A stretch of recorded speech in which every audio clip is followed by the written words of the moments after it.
Justement, pour parler des travaux de la 48e session du Conseil exécutif de l'Union africaine qui ont repris jeudi à Addis Abeba, nous avons avec nous en direct notre envoyé spécial en Éthiopie, Mohamed Wali Ben Chaban. Bonsoir Wali. Bonsoir Asma. Wali, les travaux de la 48e session du Conseil exécutif de l'Union africaine aujourd'hui ont été marqués par des annonces importantes dans les orientations qui serviront de base aux décisions attendues lors du 39e sommet de l'Union africaine à partir de samedi. Mohamed Wali Ben Chaban, avez-vous les détails?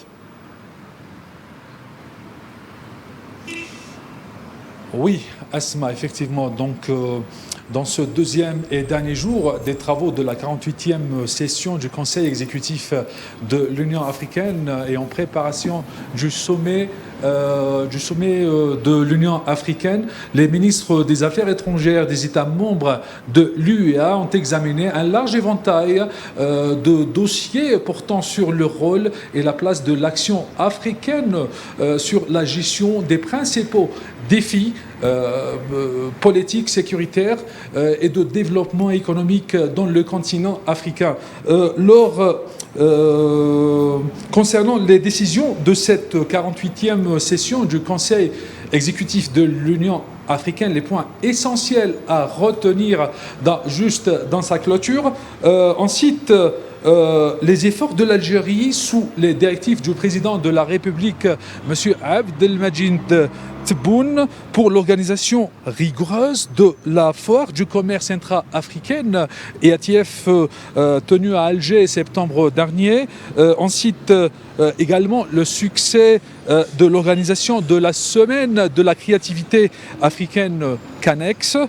Également, il y a l'organisation exemplaire de la première conférence ministérielle de la production locale de médicaments et les technologies de la santé en Afrique, toujours en Algérie, le mois de novembre dernier.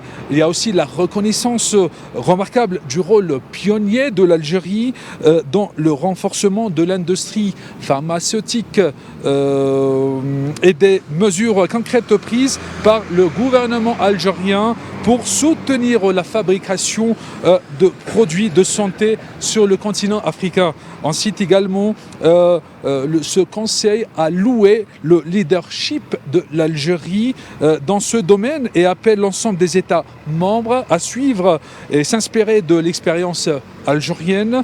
On cite également l'adoption d'une décision concernant l'état d'avancement du Grand Musée de l'Afrique dont le siège est abrité par l'Algérie. Il y a aussi le Conseil demande aux États membres de l'Union africaine de continuer à soutenir ce projet stratégique majeur de l'agenda 2063.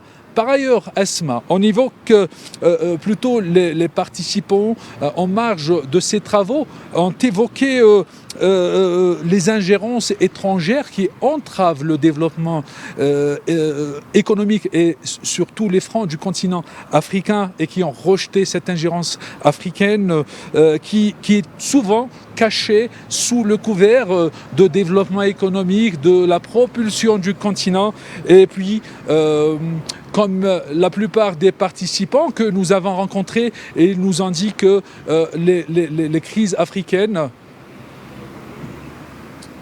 Ouais. Merci Mohamed Wali Ben Chaban pour tous ces détails. Je rappelle que vous étiez avec nous en direct de la capitale éthiopienne Addis Abeba. Nous allons revenir vers vous dans nos prochaines éditions.